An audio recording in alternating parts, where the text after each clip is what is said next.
Kita tahu bahwa di dalam setiap kehidupan tidak semuanya akan berjalan mulus dan baik-baik saja. Bahkan kadang-kadang ada kehancuran yang Tuhan izinkan dapat terjadi pada kehidupan seseorang. Pemirsa sekalian, hari ini Anda menyaksikan Good News Program bersama dengan kami, saya Daniel Hendrata dan juga istri saya, Debbie Katarina. Senang sekali bisa berjumpa kembali dengan pemirsa setia Good News Program. Ya, jangan lupa bahwa Good News Program dapat Anda saksikan melalui website kami yang ada di www.anugrah.net. Di mana, Deb? Di www.anugrah.net, dan bila ada di antara pemirsa yang memerlukan bantuan doa atau konseling, Anda bisa menghubungi kami di nomor-nomor telepon yang tertera di layar kaca pemirsa sekalian atau melalui email di doa@anugrah.net. Ya, pemirsa sekalian, hari ini kita akan mengangkat suatu topik yaitu dengan judul From Rubble to Palace, dari reruntuhan menuju ke istana. Seperti tadi yang saya katakan bahwa kita nggak pernah tahu dalam kehidupan kita.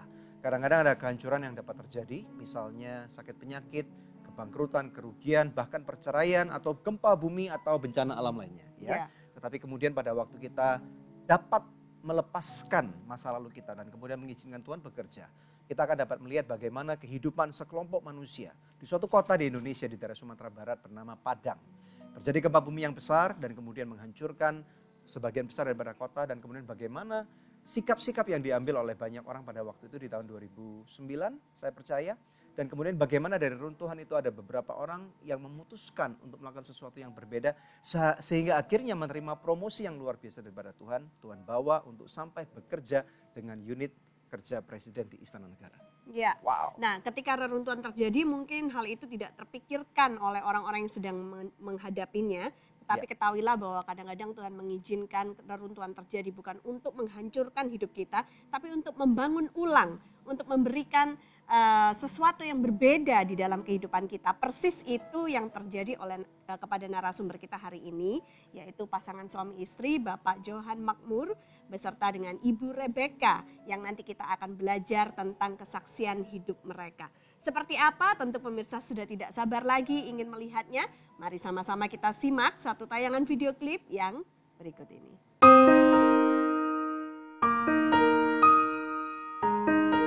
Johan Makmur merupakan seorang gembala dari GBI Padang.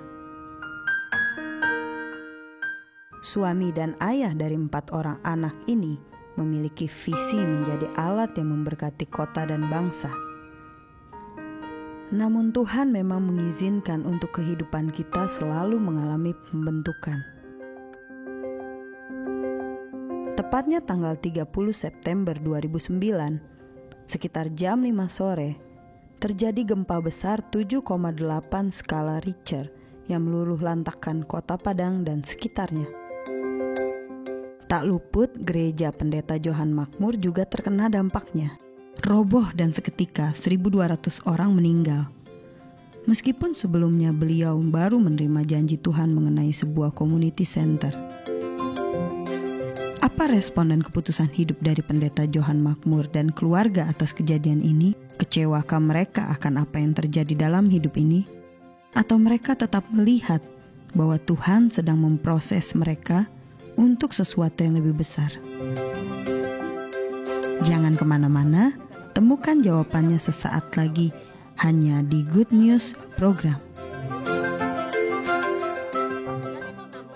Petunjuk yang mengatakan bahwa nanti di tanah ini akan kubangun rumahku yang akan disebut dengan community center. Wah, gak lama saya melihat ada satu gambar secara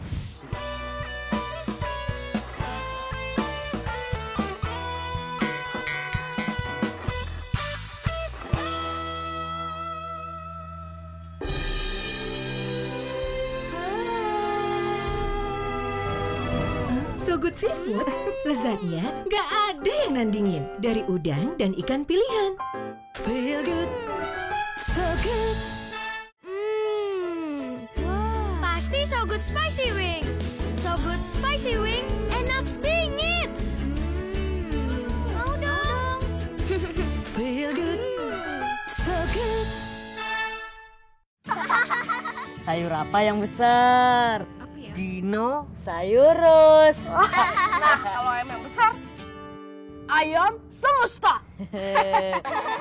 Kalau yang besar dan bikin seru, So Nice Jumbo. Baru sosis So Nice Jumbo. Jumbo sosisnya, jumbo serunya, jumbo puasnya. Gimana? Seru? Apalagi kalau pakai sosis So Nice Jumbo. So Nice Jumbo, jumbo puasnya.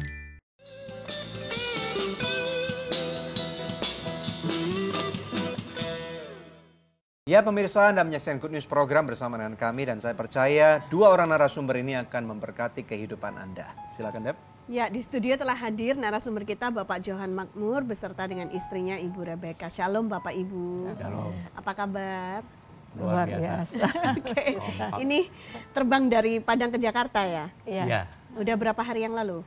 Sudah 3 hari dari Cirebon sih tepatnya. Oh, dari Kami ada pelayanan Cirebon. Cirebon dulu. Oh, ada pelayanan di Cirebon dulu. Di Jakarta mengunjungi anak-anak. Iya, ada pertemuan, ada meeting dan Dan mereka ini pemirsa Good News Deb. Oh. Dari Padang. Iya. Bisa cerita dikit nggak?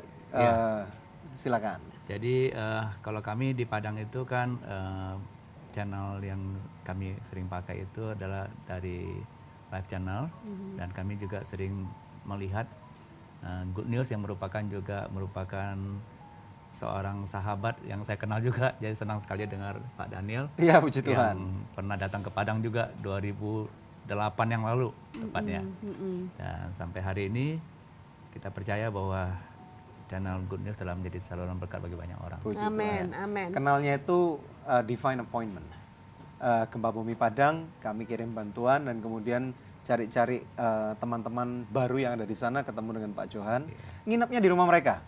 Berapa hari ya waktu itu ya? 3-4 hari ya kalau nggak salah Lebih ya. kayaknya, mungkin Ya. hampir 1 minggu ya. Ya, nginap di rumah mereka dan dalam semua keterbatasan karena sebagian besar kota lah mau mati waktu itu. Dan ya puji Tuhan sampai sekarang kita masih bisa bertemu ya. Bisa terhubung ya. Puji Tuhan ya, senang banget ya. Ya. Pak Johan Makmur dan Ibu Rebecca bisa perkenalkan diri terlebih dahulu, mengembalakan di mana, kemudian juga keluarganya. Silakan, Pak. Oh iya, nama saya ya Johan Makmur. Jadi saya itu mengembalakan di Gereja Bethel Indonesia di Padang, yang kita biasa sebut itu nama jalan-jalan Kampung Nias 2. Dan di sebelah saya istri saya, dan punya 4 orang anak, putra dan putri, dan 1 orang cucu. Jadi 4 orang anak putra dan putri itu 2 orang sudah berkeluarga, yang terutama yang wanita. Jadi saya punya anak 4 orang, 2 wanita, 2 pria, ya, dan 1 cucu wanita, cewek. Sip, Ya. luar biasa. Nah Pak, bisa cerita nggak bagaimana kok misalnya Bapak ini bisa sampai melayani Tuhan? Apakah dulu memang aslinya dari Padang atau dari mana? Ya, saya orang tua Padang, dari Padang. Oke. Dan memang saya itu tadinya seorang pengusaha Ya. yang melakukan pekerjaan bisnis, terutama rumah makan. Rumah makan, tapi bukan rumah makan Padang. Ya. Jadi rumah makan seafood. Ya. Ya, dan juga ada mengerjakan beberapa pekerjaan yang lain seperti properti. Ya. Tetapi saya jadinya melayani ya urusannya gara-gara melalui yang namanya kata-kata bangkrut. Jadi persoalan bangkrut yang menyebabkan saya yang tadinya mungkin tidak mendengar panggilan Tuhan, tetapi gara-gara bangkrut itu Ya. telinganya lebih jernih mendengarkan suara panggilan tersebut. Ya. Tahun berapa itu kejadiannya, Pak? Itu dari tahun 91. 91. Ya, 91. Dan saya ketika itu mulai aktif untuk melayani. Ya. Setelah itu tahun 93 baru diangkat menjadi gembala. Ya. Ya, yang artinya gembala mewakili, karena pada waktu itu di Padang dari gereja pusat itu mengirim utusan. Jadi saya hanya mewakili untuk sebagai istilahnya dulunya koordinator. Ya. Ya. Koordinator. Dan baru memegang pengembalaan itu tahun 97 akhir. Tahun 97 akhir. Dan sampai sekarang itu ada di Padang di Sumatera Barat. Ya. Ya, ingin bertanya kepada Ibu, apa bedanya nih menjadi istri pada saat suami masih menjadi pengusaha, lalu kemudian menjadi hamba Tuhan? Bedanya apa, Bu? Bedanya air mata. Emang air matanya kenapa? Ya di dalam melayani Tuhan sih ya nggak mudah lah ya. Iya. Lebih banyak air mata ketika banyak air Bapak mata. melayani. Iya, banyak air mata, apalagi khususnya di daerah kota kecil. Tantangannya apa sih? Tantangannya apa ya? Macam-macam sih Pak tantangannya. Tapi karena melayani Tuhan itu akibatnya kita perlu banyak berlutut lah. Nah, kalau pengusaha kan banyak mengandalkan uangnya. Tapi kalau melayani Tuhan banyak mengandalkan lutut dan air mata aja. Karena Jadi nggak bisa, kita nggak ada hikmat apa-apalah di dalam melayani itu. Betul-betul kekuatannya cuma di situ Pak. tapi sampai sehari ini Tuhan menyertai kan? Amin. Ya. Luar biasa Amin, ya. Luar biasa Pak. Nah, bisa cerita nggak Pak, waktu pas sebelum terjadi gempa bumi itu gereja Bapak kan udah bagus tuh. Nah, Berapa besar sih gerejanya waktu itu? jadi pada waktu sebelum gempa bumi itu kita tadinya ada 2 ruko Ya, dengan kapasitas lebih kurang 185 sampai 200 orang sekali ibadah. sekali ibadah. Nah, setelah itu kita mendapatkan kesempatan untuk mengambil 1 ruko lagi di sebelahnya. Jadi jajaran 3 ruko. Iya. Nah, ketika kita lagi senang-senangnya lagi merenovasi ruko tersebut, saya sepertinya dapat tuntunan dari Tuhan, saya tahu itu. Saya diajak ke tanah di belakang gereja, yang Ya. ruko 3 itu.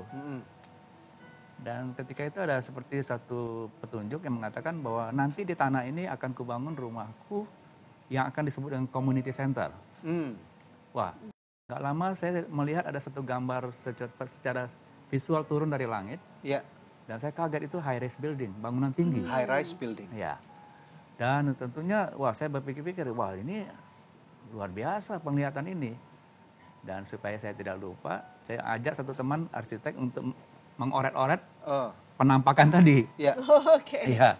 Dan arsitek bingung, ini tanah siapa? Ini tanah orang lain. Cuma saya mendapat petunjuk bahwa nanti ini akan jadi bangunan begitu. Nah, ketika itu saya coba minta arsitek itu menghubungkan ruko kita di depan dengan tanah yang di belakang yang akan menjadi bangunan tinggi itu. Iya. Saya katakan coba bikin bridging atau jembatannya lah. Dan dia ketawa, dia bilang, Pak Johan, kalau Anda mau bagus, ruko Anda di depan ini mesti runtuh dulu. Wah, saya bilang, ini dalam hati saya, ini ruko yang satu masih nyicil, masa diruntuhin gara-gara mau bagus itu kan. Jadi rupanya nggak lama, ada gempa bumi yang meruntuhkan dengan sendirinya bangunan gereja kita di Padang itu. Nanti kita Karena akan Bapak nggak rela kalau diruntuhin, Malah ada runtuh beneran. tangannya. Ya. kita nanti akan ngomong tentang hal ini. Oke. Tentang gempa bumi yang kemudian merubah banyak hal. Ya. Oke, silakan Dep. Ya, pemirsa tetap stay tune bersama dengan kami supaya kita bisa mengikuti lebih lanjut perkembangan cerita dari kesaksian hidup Pak Johan Makmur dan istrinya Ibu Rebecca hanya di Good News Program.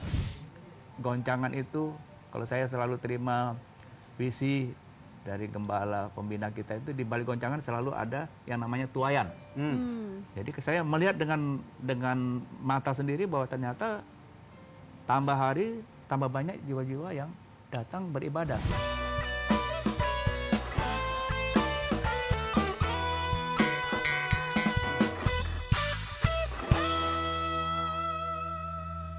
Pemirsa, sejak tahun 2005 kita telah bersama-sama di dalam Good News Program. Terima kasih untuk kesetiaan dari pemirsa setia Good News Program, khususnya buat partner dari Anugerah Ministries. Bila ada di antara pemirsa yang belum menjadi partner Anugerah Ministries, izinkan saya mengetuk hati Anda. Mari sama-sama kita dukung Anugerah Ministries supaya bisa lebih banyak lagi pekerjaan Tuhan yang kita lakukan bersama-sama. Anda bisa menghubungi kami di nomor telepon yang tertera di layar kaca pemirsa atau memberikan taburan di nomor rekening yang tertera. Pemirsa, kami percaya taburan Anda berada di ladang yang subur dan akan membuahkan banyak hasil bagi pekerjaan Tuhan. Tuhan Yesus memberkati.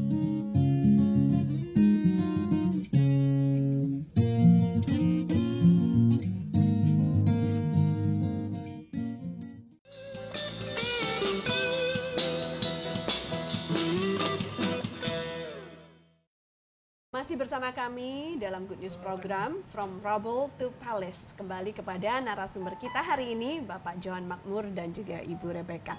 Nah Pak, tadi kan udah diceritakan bagaimana kemudian gempa itu menghancurkan gereja Bapak nih ya. Pada saat itu gimana respon Bapak? Ya, jadi pada waktu gereja runtuh, ya, respon saya yang pertama itu adalah bagaimana mendengarkan permintaan-permintaan, permohonan-permohonan dari masyarakat yang membutuhkan makanan. Karena pada waktu itu kota itu seperti dibom, Hancur hancur semuanya di Pak. mana-mana, listrik padam, dan juga saluran-saluran air pecah semua. Sehingga ya otomatis masyarakat mengalami kesulitan. Jadi tidak ada air mengalir di situ? Iya, tidak ada air mengalir. Dan itu membangkitkan kembali tentang yang namanya kasih peduli terhadap sesama. Yang minta makan, minta minum, dan segala macamnya itu. Berapa banyak korban ya meninggal Pak pada waktu itu? Pada waktu itu mencapai 1.200 orang. Wow. Ya, yang dalam waktu gempa tidak sampai 1 menit itu. Jadi dan itu satu perkara yang dikatakan besar buat Padang, Sumatera Barat. Apakah Bapak sedih waktu itu? Ibu bagaimana waktu itu perasaannya Bu? Ini gereja hancur ya bangunannya? Rumah juga?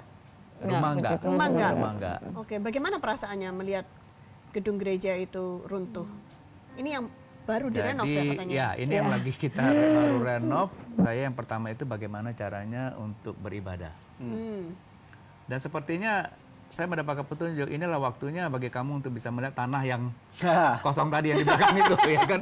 Karena gerejanya sudah runtuh, ya sekarang fokusnya beralih kepada tanah yang kosong itu. Ya, ketika itu saya coba ambil inisiatif untuk menghubungi pemilik tanah yang di belakang, dengan tujuan untuk kita bisa pinjam. Dan saya ketika itu menghubungi salah satu daripada pemilik tanah, karena itu tanah keluarga. Dan saya katakan bahwa boleh nggak tanah ini dipinjam, kami mau bangun ibadah. Jawabannya boleh Pak Johan, tetapi ingat bahwa tanah ini bukan untuk dipinjamin. Tanah ini justru kami mau jual. Saya dengan PD-nya katakan ya siap, nanti kita dari gereja akan ambil lah tanah ya kan di belakang itu. Dan hal yang pertama kita lakukan dalam ibadah itu adalah membangun tenda. Jadi tendanya itu tenda biru.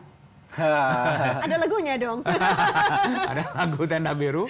Jadi ya kita bangun ibadah di sana. Tapi yang saya mulai melihat begini, justru di balik kegoncangan, semangat untuk datang ibadah itu lebih besar dengan jumlah ketika nggak ada goncangan. Mengapa demikian Pak?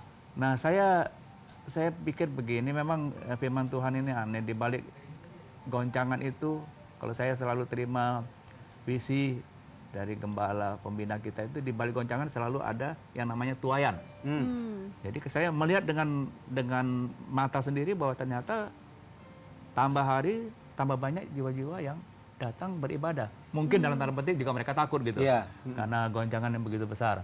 Dan di situ juga saya juga melihat tentang bagaimana sifat kasih daripada orang-orang percaya, termasuk Pak Daniel ketika itu datang, puji Tuhan, yang membawa tim kecil ya pada waktu itu Pak, untuk mensurvei dulu dan tinggal di rumah kami dan juga memberikan bantuan.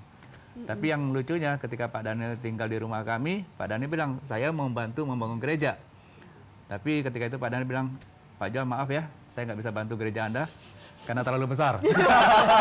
Jadi bantuannya dialihkan ke gereja yang lain. Saya bilang nggak ada masalah, yang penting bantuannya sudah terjadi begitu. Dan memang ini satu kejadian yang saya melihat satu hal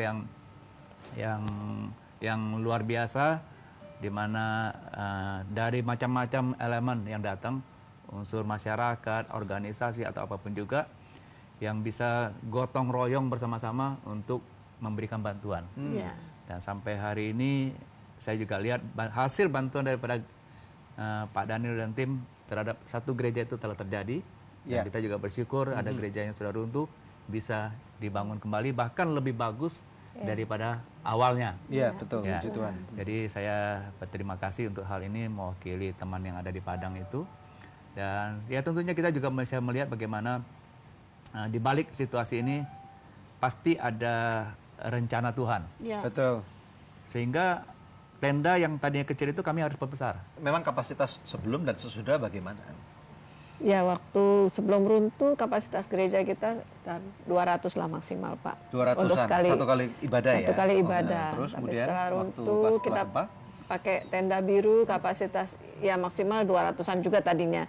Tapi ternyata nggak memadai karena melimpah terus orang keluar. Jadi diperlebar tendanya. Ya. Ini tendanya saya tahu lama kan? Berapa tahun pakai tenda ini? Oh, belum, tenda biru sebentar Pak. Oh, tenda biru. Ya, Karena yang saya waktu datang udah putih tuh. ya, putih itu, waduh luar biasa lama sekali Pak. Yang tenda biru berapa lama Bu? Tenda biru nggak lama, kira-kira Berapa bulan aja? Berapa bulan itu nambah sampai berapa? Jadi 2 kali lipat lah Bu. 200 sampai 400. Iya. Oke. Yang tenda biru ini? Iya, Yang tenda putih? Oh, bisa 600 lebih. bisa 600 600 lebih. Tenda Iya. putih bisa 600 600 lebih. lebih, ya. Wow, 3 kali lipat dari Iya. sebelum gempa. Ya. Dan itu berapa tahun Puji pakai tenda Tuhan. putih? Itu kita pakai tenda putih itu 6 tahun ya. 6 tahun 6 tahun. beribadah di dalam tenda. Beribadah. Wow, di jadi dalam ini tenda. ngalami apa yang orang Israel alami gitu. Tinggal di dalam tenda. Iya. Oke. Ya, puji Tuhan pemirsa sekalian, kita nggak pernah tahu ya di dalam kehidupan kita Tuhan bisa izinkan.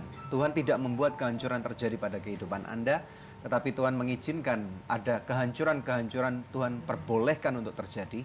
Di layar Anda ada nomor-nomor telepon di mana Anda dapat hubungi kami. Apabila Anda memerlukan bantuan doa ataupun konseling, hubungi kami dan kami percaya bahwa Tuhan selalu bekerja dan Tuhan masih bekerja dalam kehidupan Anda. Jangan kemana-mana, masih di Good News Program. Ini aku, anak Indonesia, mengejar mimpi, merebut masa depan. Jangan bimbang, jangan menyerah, kita masih ada harapan.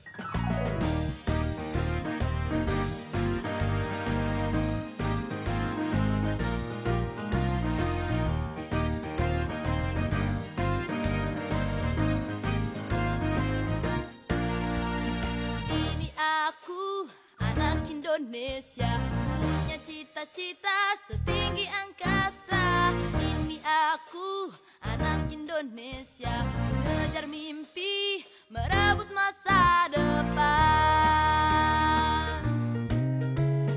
Ini aku, anak Indonesia, punya cita-cita setinggi angkasa. Ini aku, anak Indonesia, mengejar mimpi, merebut masa depan. Jangan bimbang, jangan menyerah, kita masih ada harapan. Jangan bimbang, jangan menyerah, masih ada keajaiban.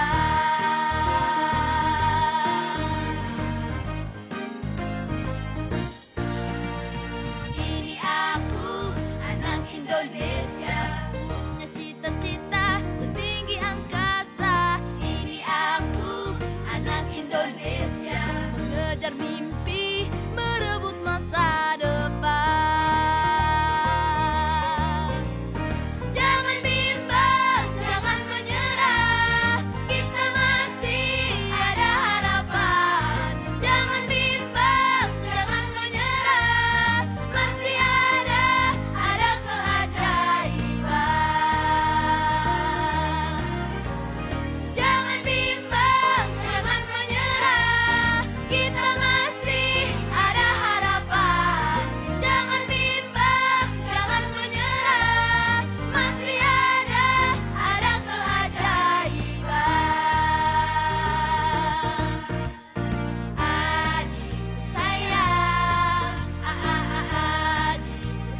pemirsa, itu adalah tayangan video klip yang baru saja kita saksikan, yaitu lagu Mars Adikku Sayang. Ya Daniel, ya luar biasa nih, kebanggaan buat kita, di mana salah satu anak dari program beasiswa yang kami punya, program Adikku Sayang, bisa menciptakan lagu yang luar biasa, ya. Purim namanya pencipta lagunya. Nah pemirsa, untuk itu kami akan memberikan kuis, ya. Buat Anda yang menyimak dari tadi, apakah judul dari episode Good News hari ini? Anda bisa mengikuti kuis ini dengan mengirimkan jawabannya melalui SMS ke nomor HP yang tertera di layar kaca pemirsa sekalian, atau melalui email di quiz@anugerah.net dengan format seperti ini: kuis, nama, alamat lengkap, dan jawabannya. Bila Anda mengirimkannya lewat email, sertakan juga nomor HP Anda, maka kepada 5 orang pemenang terpilih kami akan mengirimkan masing-masing sebuah buku I Am Number 2, persembahan dari Pastor Daniel Hendrata dan Anugerah Ministries. Pemirsa tetap stay tune bersama dengan kami akan kembali lagi dalam Good News Program. Dan dari situ mereka bisa menilai bahwa ternyata namanya kekristenan itu bukan seperti gambaran yang terlihat selama ini. Sehingga yang namanya sosialisasi,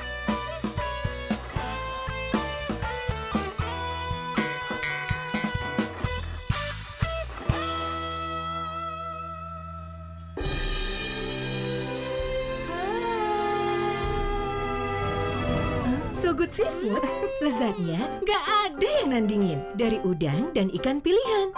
Feel good, so good. Pasti So Good Spicy Wing. So Good Spicy Wing, enak bingit. Mau dong. Feel good, so good. Sayur apa yang besar? Dino Sayurus. Nah, kalau ayam yang besar, ayam semesta. Hal yang besar dan bikin seru, Sones Jumbo. Baru sosis Sones Jumbo. Jumbo sosisnya, jumbo serunya, jumbo puasnya. Gimana? Seru? Apalagi kalau pakai sosis Sones Jumbo. Sones Jumbo, jumbo puasnya.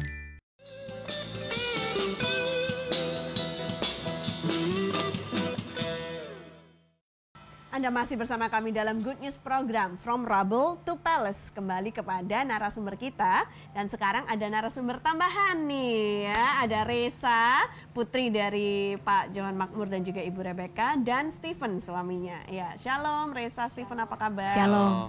Ya, senang kalian bisa hadir di sini ya. Oke. Kembali kepada Pak Johan dan Ibu Rebecca. Nah, saya mau tanya nih, kalau pada waktu hal-hal mengalami goncangan nih, sebenarnya pada waktu itu arti kekristenan itu seperti apa sih sebenarnya? ya jadi memang arti kekristenan ketika kita mengalami kegoncangan itu kan ada 2 hal.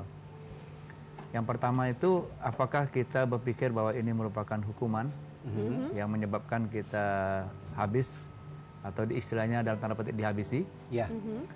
atau kita melihat bahwa ini satu perspektif, ini adalah untuk dibangun kembali Ya. dengan kondisi yang berbeda dari sebelumnya. Dan memang itu secara kasat mata kami melihat, terutama terhadap yang namanya mentalitas orang Kristen. Ya.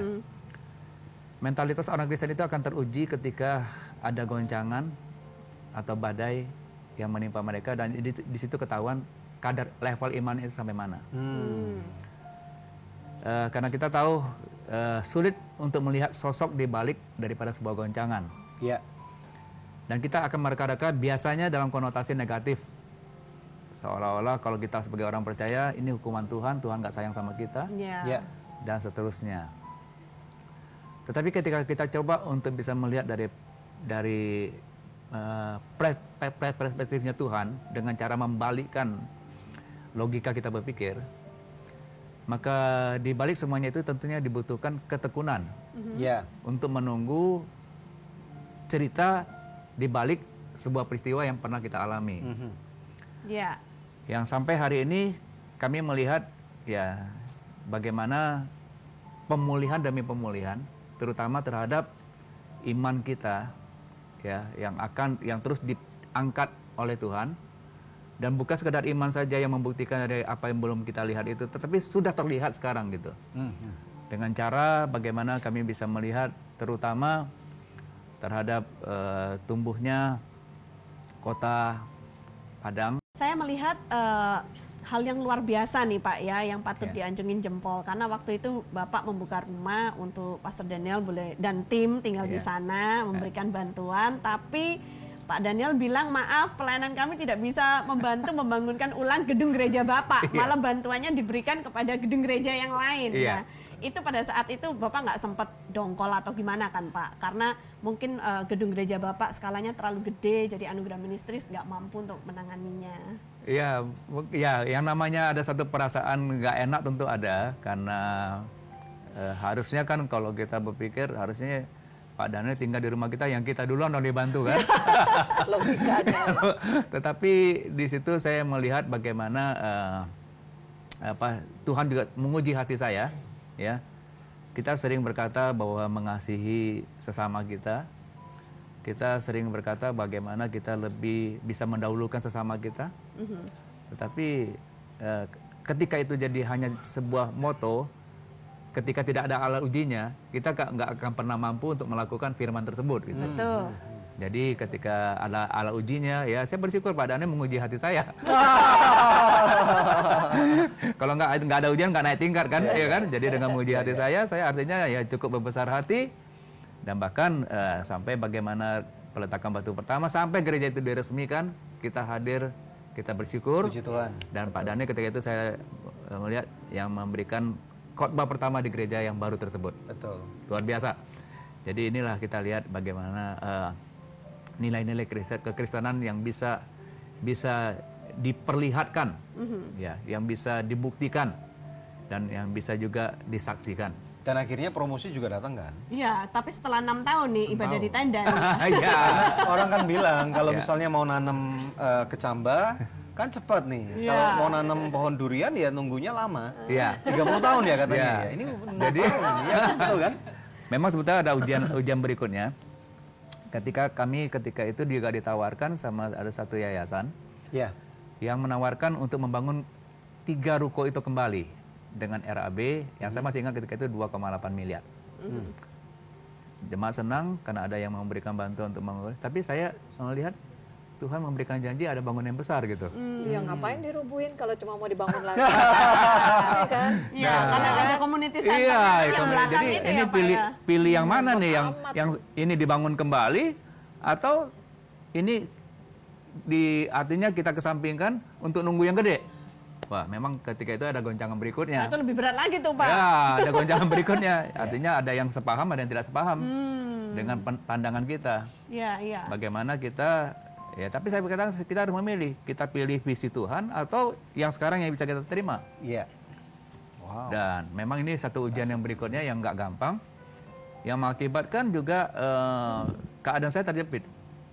Karena satu sisi kita pakai tenda, apa salahnya kalau bangun gereja itu lagi? Makanya Bapak tambah kurus deh. Lalu akhirnya goncangan, di tahun keberapa Bapak mendapatkan breakthrough-nya? Jadi kita mendapatkan breakthrough-nya itu setelah bangunan itu didesain, ya, mendapatkan satu kepastian dari investor. Dan saya tahu bahwa itu berjalan itu cukup lama. Karena pertama dari segi perizinan, dan yang kedua itu dari segi pembebasan tanah. Ya. Karena tidak semua tanah itu seketika serta-merta bisa dibebaskan. Diperluas lagi. Diperluas. Wow. Jadi kalau tadinya areal kita itu kan 3 ruko itu 375 meter. Ya.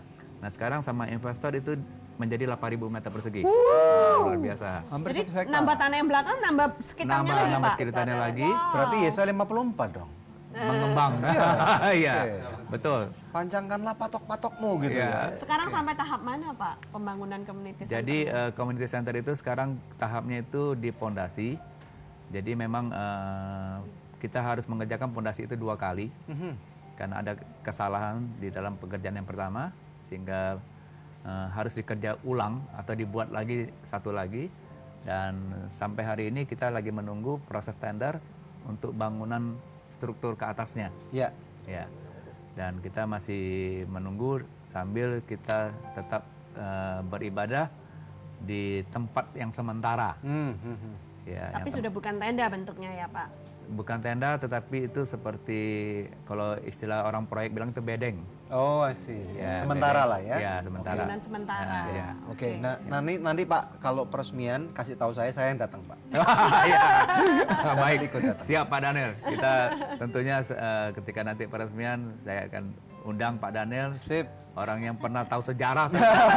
Puji Tuhan, puji Tuhan, puji Tuhan. Jadi nanti Orang yang dipakai buat nguji Pak Johan Makmur. jadi nanti ada community center, Ya. ada hotel ya? Ya, ada hotel. Wow, keren. Terus apa lagi? Ya, ada hotel, ada pusat kuliner. Jadi itu yang kita sedang masih menunggu. Dan kami juga terus bergerak di dalam bagaimana membangun komunitas. Membangun komunitas yang kita juga sampai hari ini terus melakukannya, bagaimana kita bisa berdampak langsung terhadap kota, masyarakat, bahkan bangsa ini. Jadi benar-benar community center ya? Ya, komunitas. Oke, sip, luar biasa. Oke, pemirsa sekalian, kita akan saksikan nanti tayangan-tayangan berikutnya yang luar biasa akan memberkati Anda hanya di Good News Program. Membawa peserta, bahkan mereka dalam kepanitiaan juga wah, luar ya. biasa nih, sampai Jadi ada acara yang tidur di kebangsaan, betul-betul pom bensin untuk demi ngumpulin peserta. Wow. Itu something banget sih benar-benar. Karena 3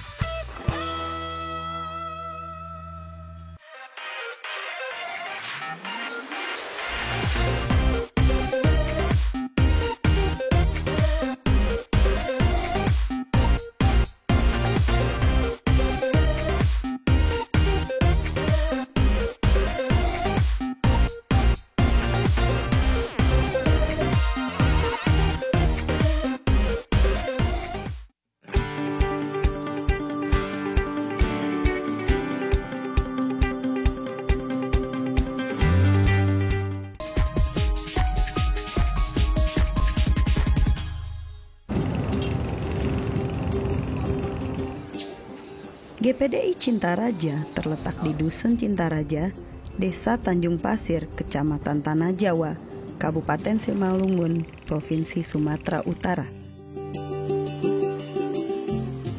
GPDI Cintaraja yang digembalakan oleh Pendeta Yefta Gideon Sitorus bersama dengan istri Elizabeth Pasaribu. Telah lama mereka bermimpi untuk merenovasi gedung gereja mereka. Namun, niat mereka selalu urung terlaksana karena sulitnya dana. Mengingat minimnya ekonomi jemaat yang hampir 97% adalah petani tradisional. Mereka sangat bersuka cita ketika mengetahui gereja mereka ditunjuk oleh Anugerah Ministry sebagai proyek CMO yang ke-42.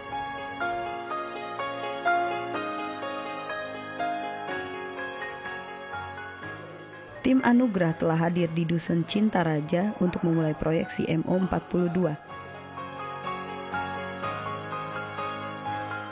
Hal ini menjawab segala pergumulan gembala sidang dan seluruh jemaat GPDI Cintaraja mengenai proses renovasi gedung gereja mereka. Suasana sukacita menyelimuti hati setiap jemaat yang hadir.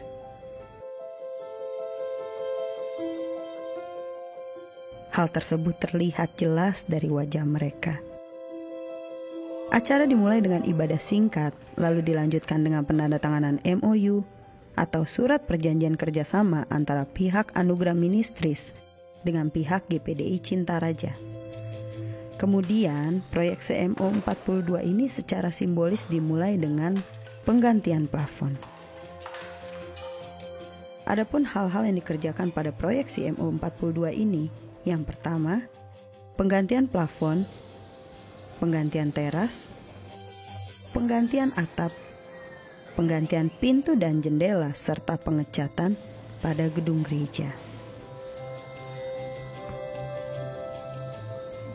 Sedangkan pada pastori yang dilakukan adalah penggantian atap, pemasangan plafon, pembuatan kamar mandi, renovasi dapur, serta pembuatan 1 kamar tidur. Terima kasih atas dukungan yang diberikan oleh para partner Anugerah, sehingga sampai hari ini kami boleh terus menjalankan program CMO tanpa halangan yang berarti. Doakan kami agar proyek CMO ke-42 ini dapat berjalan dengan lancar dan sesuai dengan yang direncanakan. Tuhan Yesus memberkati.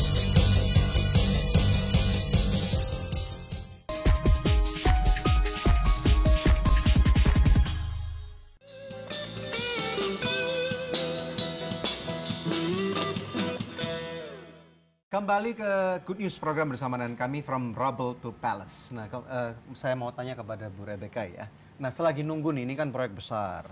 Kemudian kira-kira apa yang Anda semua lakukan menyikapi masa menanti ini?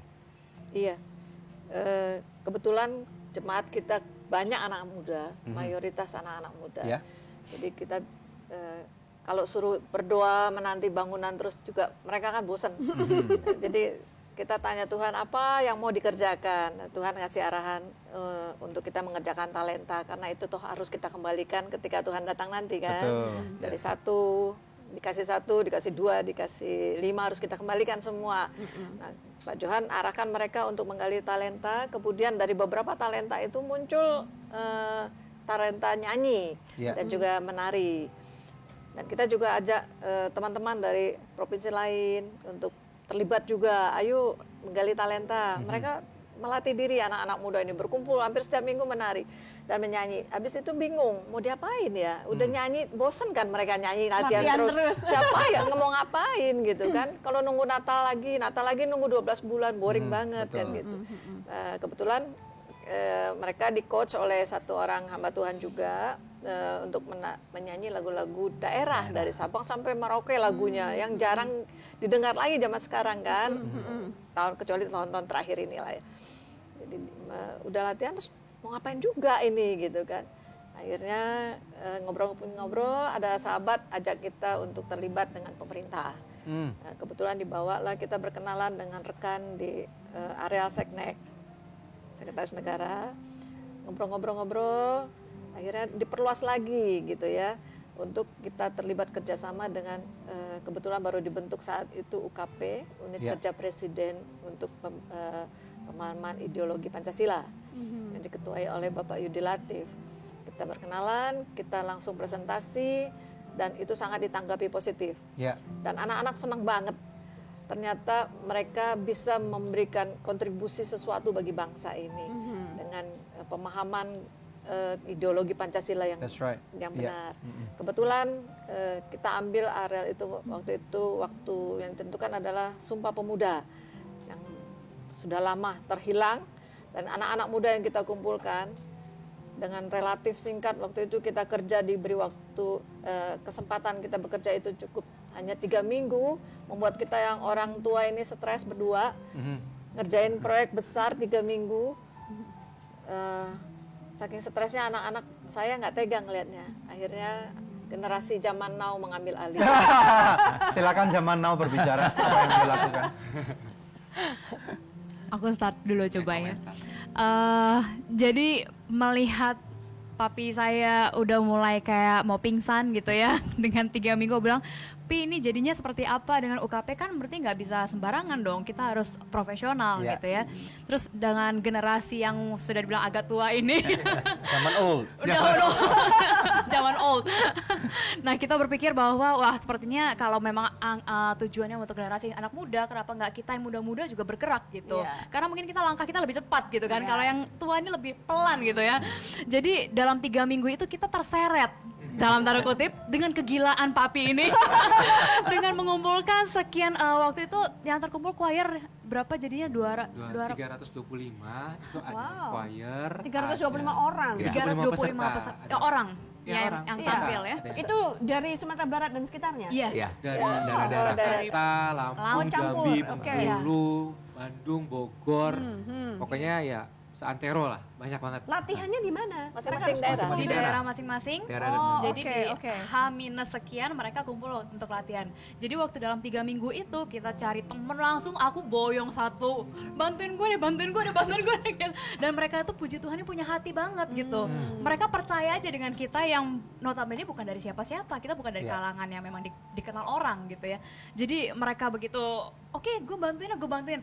Begitu kecemplung juga dalam ini mereka bingung. ini ngapain ya?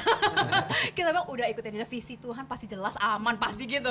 Jadi dalam 3 minggu itu rapping dengan luar biasa, dengan nangis, dengan bertekuk lutut, udah nggak ngerti lagi deh harus gimana, karena kan kita harus booking tempatnya dalam waktu 3 minggu, ngurus peserta, yang target peserta kita 10.000 orang dan puji Tuhan tercapai 8.000 lebih. Di mana tempatnya? Di SICC Sentul Bogor. Dan pada saat itu semuanya terjadi tuh benar-benar karena mujizat Tuhan. Jadi ini acara Sumpah Pemuda 28 Oktober 2017 ya? Betul. Nah, yang menarik memang karena kita lakukan ini untuk bangsa, untuk Indonesia. Jadi benar-benar kita bukan cuma dari kalangan sendiri ke kalangan sendiri. Tapi dari tim kita pun banyak yang dari kalangan non-Kristen yang ikut serta dalam dalam membawa peserta, bahkan mereka dalam kepanitiaan juga luar biasa nih, sampai jadi ada acara yang tidur di pom bensin untuk demi mengumpulin peserta. Wow, itu something banget sih benar-benar, karena 3 minggu itu kan ya untuk acara normalnya 6 bulan sampai setahun. Itu udah budgeting, latihan dan sebagainya. Ini kita benar-benar ya di sprint dalam 3 minggu itu semuanya. Dan hasilnya seperti apa? Wah, luar biasa sih Pak. Berhasil ya, kita bisa lihat foto-fotonya ini. Iya, bisa lihat dalam foto-foto yang sudah bahkan ada video juga di Instagram juga ada. Dan diliput oleh banyak media juga waktu itu. Akhirnya datang. Kita waktu lihat itu kita cuma bilang ini sih Tuhan sih gitu. Bahkan sutradara kami kan itu kita bikin dalam rangkaian satu buah, bukan cuma nyanyi tapi ada ceritanya. Cerita mengenai Sumpah Pemuda itu. Beliau juga mengatakan bahwa Pak Johan ini orang gila memang, kata dia. Saya juga bingung kenapa saya mau ikut Pak Johan ini gitu, membantu acara ini gitu. Tapi orang bilang diperlukan orang gila untuk buat acara gila. Betul sekali. betul. Harus gila untuk melihat mujizat memang kayaknya. Jadi waktu itu terjadilah acara dengan luar biasa, sukses sekali, dan anak peserta-peserta pun yang hadir juga tergugah. Sejujurnya saya sendiri sampai karena kita kan mengundang siswa itu ribuan dari Bogor, Depok dan sekitarnya ya. Dari Pramuka juga ada yang datang. Dan yang paling menggugah adalah saat kita bersama-sama berdiri mengucapkan Sumpah Pemuda, ikut Sumpah Pemuda di SICC itu, kesatuan hatinya itu begitu luar biasa, sampai dari yang peserta, panitia, semua menunjukkan air mata. Jadi membangun nasionalisme yang luar biasa. Oke, good, luar biasa banget. Nanti kita akan lanjut sedikit ya tentang hal itu. Oke, silakan Deb. Pemirsa, sebelum break saya rindu membacakan doa yang sudah terjawab dari seorang bapak yang beberapa saat yang lalu meminta bantuan doa. Setelah kami doakan, dia mengirimkan SMS kembali dan berkata, "Puji Tuhan, kami bersyukur atas dukungan doa Anugerah Ministries. Hubungan saya dan istri kembali harmonis. Kemudian anak saya bisa lulus pendidikan sebagai dokter umum di usia 23 tahun. Tuhan memberkati kita semua." Wow. Pemirsa, masih adakah di antara pemirsa yang memerlukan bantuan doa atau konseling? Anda bisa menghubungi kami di nomor-nomor telepon yang tertera di layar kaca pemirsa sekalian atau melalui email di doa@anugerah.net. Pemirsa, tim konseling dan doa kami siap untuk membantu Anda. Tetap stay tune bersama kami akan kembali lagi dalam Good News program. Pemirsa sekalian, marilah kita izinkan keruntuhan ini terjadi, karena Tuhan tidak meruntuhkan untuk menghancurkan kehidupan kita. Karena kita harus tahu bahwa yang namanya ujian ini adalah diri kita diekspos.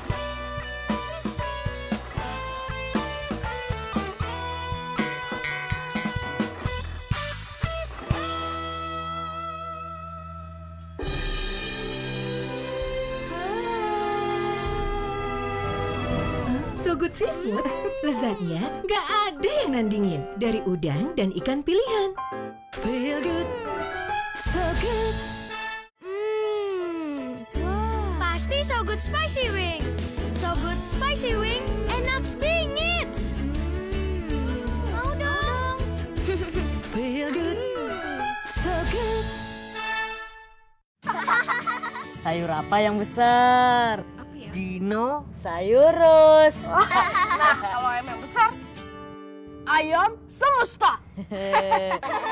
Kalau yang besar dan bikin seru, Sonis Jumbo. Baru sosis Sonis Jumbo. Jumbo sosisnya, jumbo serunya, jumbo puasnya. Gimana? Seru? Apalagi kalau pakai sosis Sonis Jumbo. Sonis Jumbo, jumbo puasnya.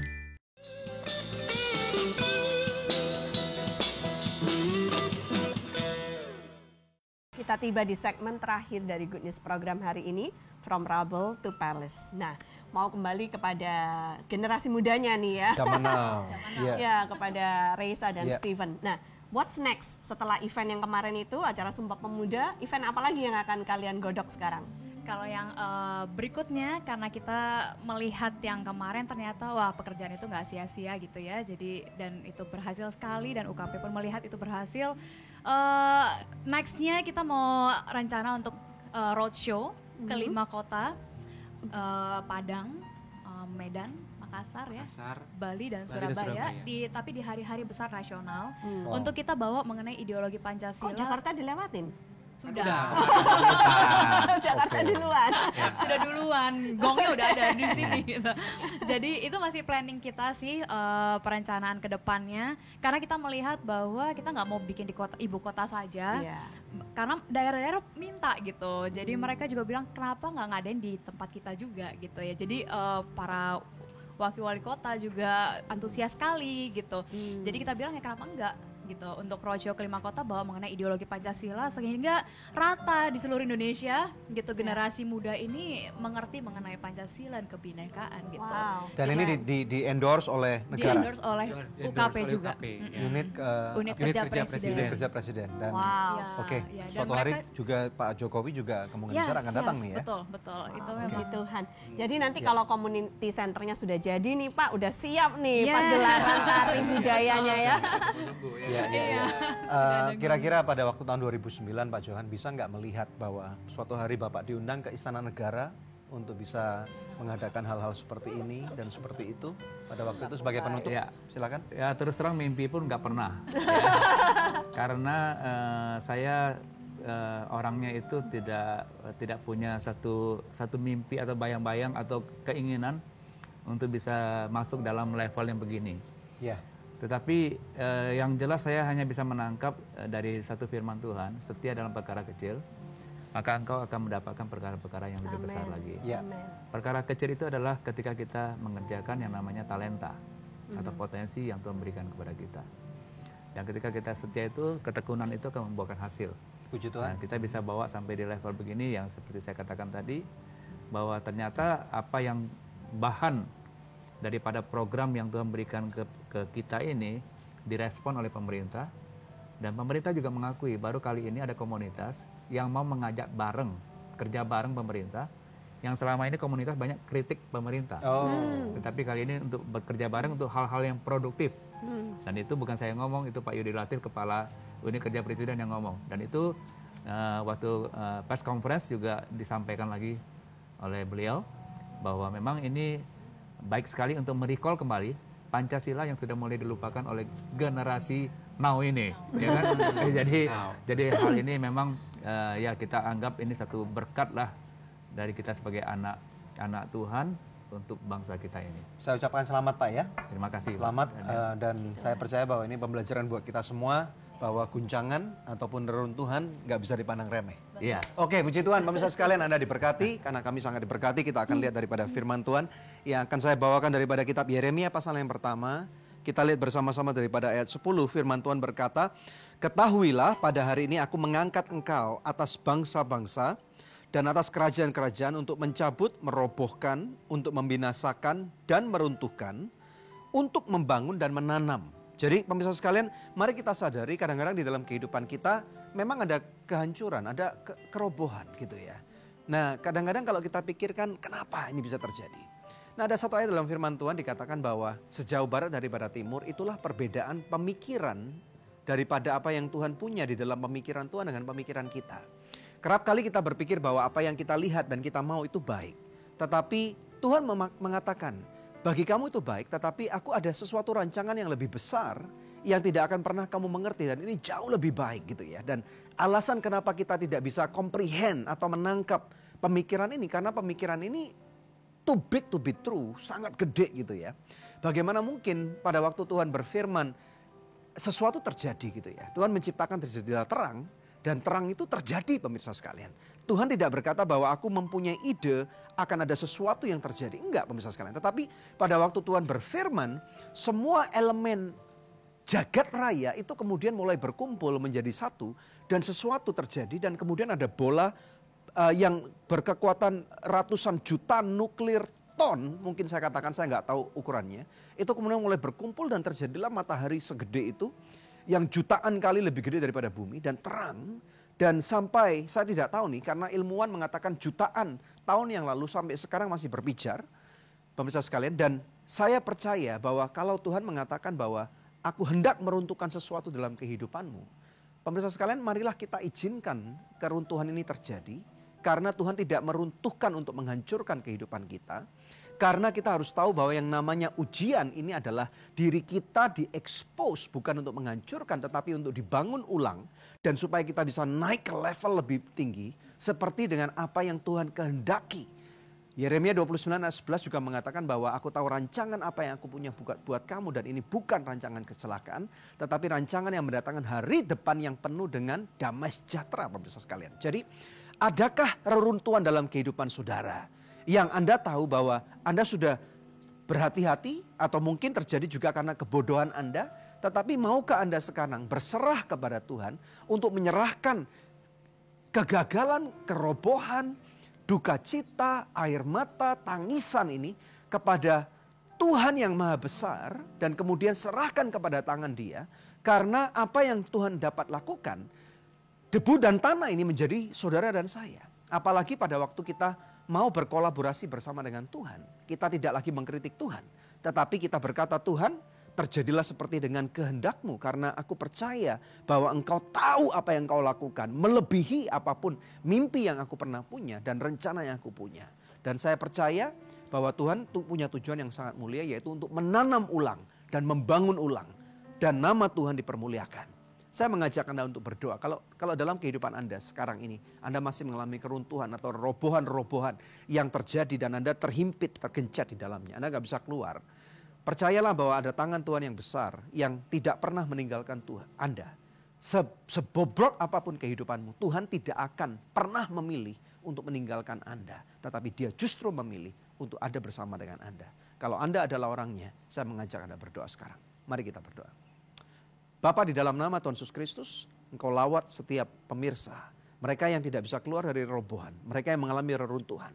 Mereka yang mengalami duka cita. Tuhan, Kau lawat mereka dan biarlah Tuhan berikan hikmat dan secercah harapan keberanian untuk kami boleh mengambil langkah iman, menyerahkan robohan ini kepada tangan-Mu. Kami percaya Tuhan bahwa apa yang kami dengar pada hari ini Tuhan, bahwa Engkau sanggup merubah sesuatu robohan menjadi bahkan sampai kepada istana. Tuhan, ini akan terjadi kepada anak-anak-Mu yang lain dimanapun mereka menyaksikan acara ini. Memberkati kehidupan Anda pemirsa sekalian bahwa ada panggilan Tuhan yang besar. Tuhan akan membawa Anda masuk dalam istana-istana. Efesus 3:20 mengatakan bahwa Dia sanggup mengadakan perkara-perkara yang bahkan engkau tidak berani minta atau tidak berani doakan. Dan sekarang terjadilah sesuai dengan apa yang Tuhan kehendaki di dalam kehidupan saudara. Memberkati kehidupanmu di dalam nama Tuhan Yesus Kristus. Terima pemirsa. Dengan bilurnya engkau sembuh, mengalami pemulihan, mengalami kebangkitan. Dalam nama Yesus yang diberkati Tuhan bersama dengan saya katakan. Amin. Amin. Puji Tuhan pemirsa, satu tayangan yang luar biasa telah kita saksikan bersama. Apapun keadaan hidup Anda hari ini, jangan menyerah karena Tuhan punya rencana yang luar biasa buat Anda sekalian. Kalaupun kelihatannya lagi dalam reruntuhan, percaya suatu saat Tuhan akan promosikan. Pasti. Ya.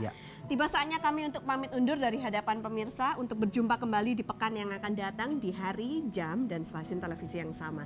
Saya Debbie Katarina bersama dengan suami saya Daniel Hendrata. Tuhan Yesus memberkati.